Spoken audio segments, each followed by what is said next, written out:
Good evening, everybody. What is up? Back with another book review. Moving along quite nicely into a new series. For those of you who don't know, I have decided to move on to Deadpool without the logo, but trust me, this is Deadpool. See, Volume 1, The Circle Chase. You guys can see that. Volume 1, covering the first formative years, the first formative 3 years of Deadpool from 1991 to 1994, featuring the works of Rob Liefeld, right? We all know about him. Fabian Nicieza, Mark Waid, Joe Madureira, and Ian Churchill. All by their last names, but I know all their works, and I loved it. I love this of Deadpool, guys.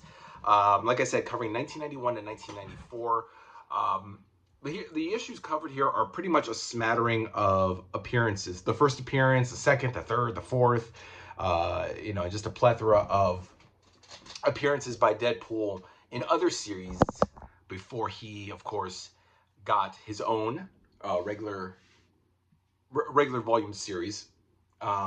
This actually has the first two volumes. The first one was actually the limited series, The Circle Chase, Deadpool, the Circle Chase, 1 to 4.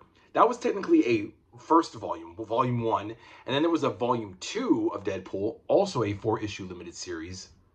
And then finally the third volume, which will start next volume, volume 2, Mission Improbable, is a continuation that his ongoing series, which went on for like, it ended like in 69, and then it became Agent X for 15 issues. We're actually going to be getting volume 7 of that volume, that particular book, next year, I believe. So it'll be volume 7, Agent X of Deadpool. But this pretty much has his first appearance in New Mutants 98, then his second appearance in X-Force 2, then it's like X-Force 11 and 15. And then in between there's like excerpts. There's excerpts from issues 4 and 5,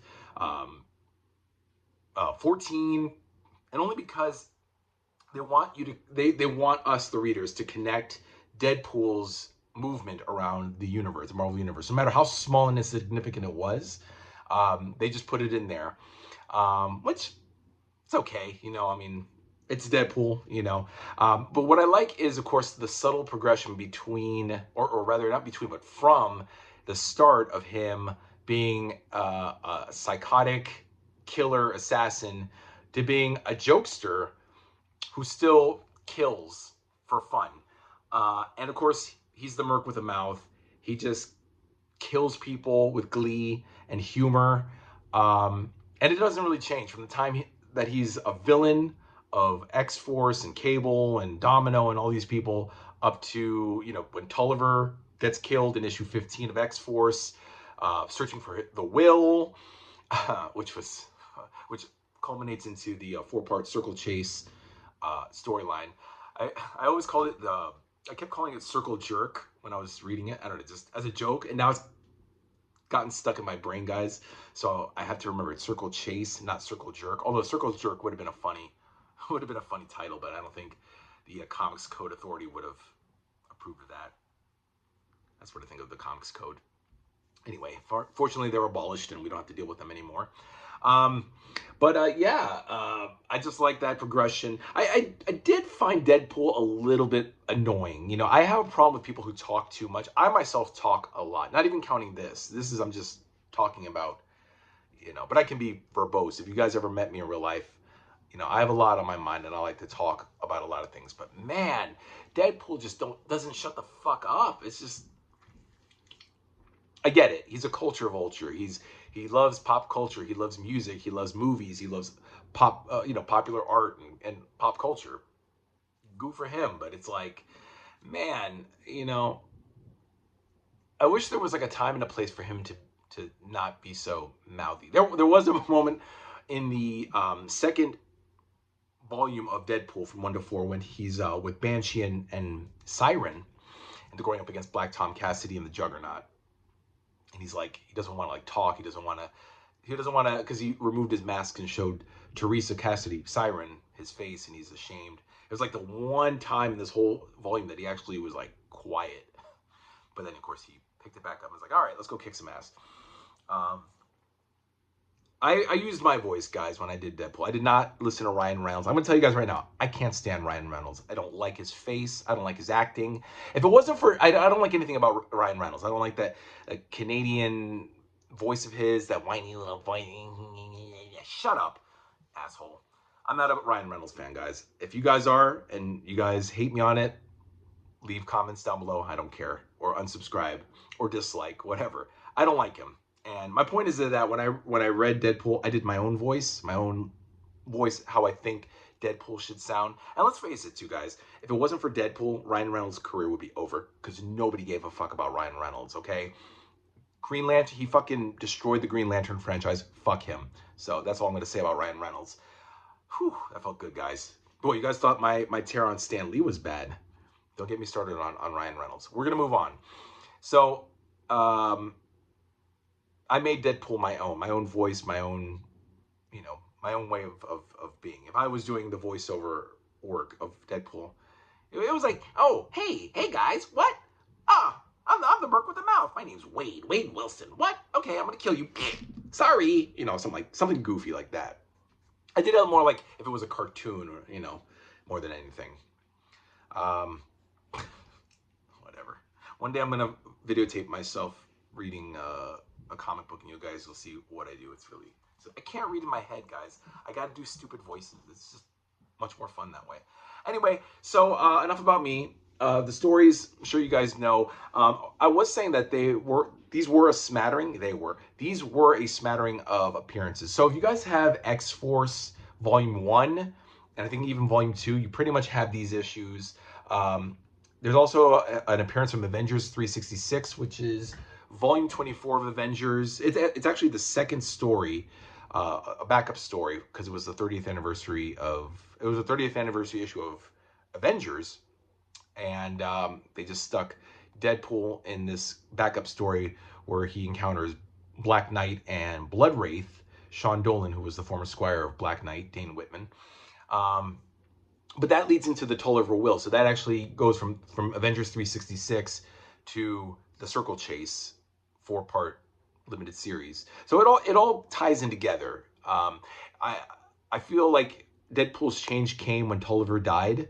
And died, by the way. He does come back. It turns out Tolliver is Cable's son, Tyler, aka Genesis. But that's for another story. Read the X-Force epics, guys, which are phenomenal, by the way. I am so glad I did. What else? Hold on. Oops. Hold on. I'm cheating. Oh, I kind of bent it. What else? Oh yeah, we have the Secret Defenders 15 through 17, which is not collected anywhere because nobody gave a flying fuck about Secret Defenders in the 90s. That flopped. We have Silver Sable and the Wild Pack number 23 and an excerpt from 30. Material from Avengers 366.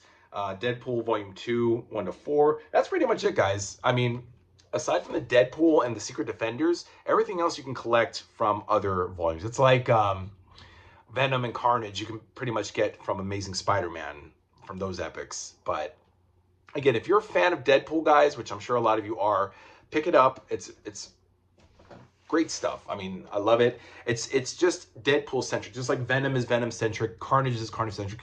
But if you like Spider-Man, you can get one or the other, or all three, or not at all. If you like Deadpool, but you also like X-Force, get them both. Whatever. It's not going to kill you guys. Double dipping and triple dipping, like I said, is not so bad, guys. If you look at it this way, it's your opportunity to read these awesome kick-ass stories 2 times or 3 times. That's how I look at it.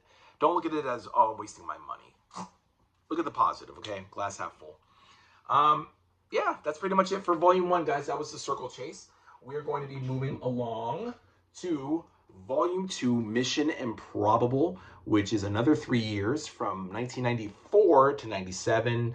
So we'll have like the first 9, so it'll be the first 9 issues of the 3rd volume of Deadpool, which is now an ongoing series.